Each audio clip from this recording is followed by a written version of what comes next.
sou carioca, nasci em Ipanema e vivi a vida inteira aqui.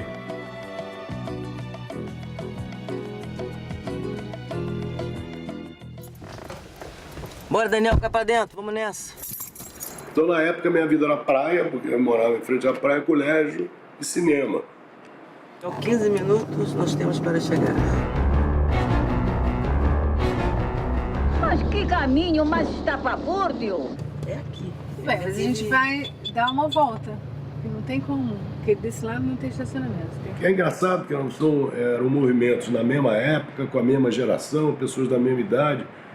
E um, que era a Bossa Nova, falava sobre a utopia de um Brasil que como pode ser bonito, como pode ser maravilhoso e tal.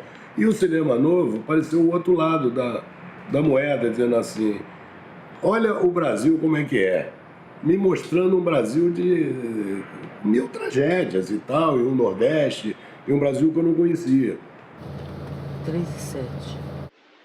Que é coco. Quando vi outro filme do Nelson, Vidas Secas, eu me lembro que eu saí da sessão em Copacabana, completamente impactado pelo filme, dizendo assim, não, é isso que eu vou fazer.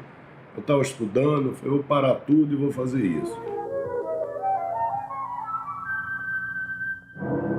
E aí, Luciano, você veio para filmar assim? Não, mas a gente não filma não, faz de novo. Vou saber.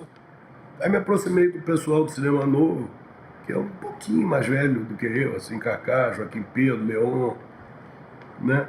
Fui ficando amigo deles e acabei conseguindo meu primeiro trabalho no cinema como assistente de produção e tal, no filme do Leon, que estava fazendo A Garota de Ipanema, o roteiro do Vinícius, sempre o Vinícius da minha vida, uma presença muito importante, né? E comecei a namorar a Suzana e casei com ela. E ela também me ajudou muito a começar a fazer cinema.